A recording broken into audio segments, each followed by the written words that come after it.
ये बात साल 1998 की है, जब टाटा मोटर ने अपनी पहली पैसेंजर कार इंडिका बाजार में उतारी थी। दरअसल ये रतन टाटा का ड्रीम प्रोजेक्ट था और इसके लिए उन्होंने जी तोड़ मेहनत भी की थी। लेकिन इस कार को बाजार में उतना अच्छा रिस्पॉन्स नहीं मिल पाया जितना उन्होंने सोचा था। इस वजह से टाटा मोटर्स घाटे में जाने लगी। कंपनी से जुड़े लोगों ने घाटे को देखते हुए रतन टाटा को इसे बेचने का सुझाव दिया और न चाहते हुए भी रतन टाटा को इस फैसले को स्वीकार करना पड़ा। इसके बाद वो अपनी कंपनी बेचने के लिए अमेरिका की कंपनी फोर्ड के पास गए। रतन टाटा और फोर्ड कंपनी के मालिक बिल फोर्ड की बैठक कई घंटों तक चली।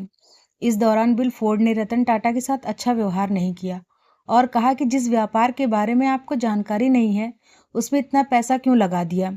ये कंपनी खरीदकर हम आप पर एहसान कर रहे हैं।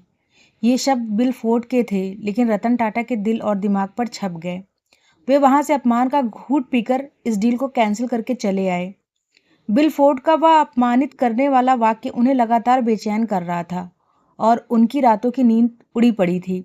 बस इसके बाद रतन टाटा ने निश्चय कर लिया कि वो अब इस कंपनी को किसी को नहीं बेचेंगे और लग गए कंपनी को ऊंचाइयों पर पहुंचाने के काम में। इसके लिए उन्होंने एक रिसर्च टीम तैयार की और बाजार का मन टटोला। इसके बाद की कहानी सभी को पता है। भारतीय बाजार के साथ साथ विदेशों में भी टाटा इंडिका ने सफलता की नई ऊंचाइयों को छुआ। तो वहीं इस घटना के बाद से फोर्ड कंपनी का पतन शुरू हो गया।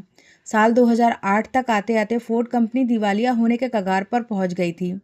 मौके की नज़ाकत को समझते हुए रतन टाटा ने फोर्ड की लग्जरी कार लैंड रोवर और जगवार बनाने वाली कंपनी JLR को खरीदने का प्रस्ताव रखा, जिसको फोर्ड ने स्वीकार भी कर लिया। इसके बाद मीटिंग के लिए फोर्ड के अधिकारी भारत आए और बॉम्बे हाउस में मीटिंग फिक्स हुई।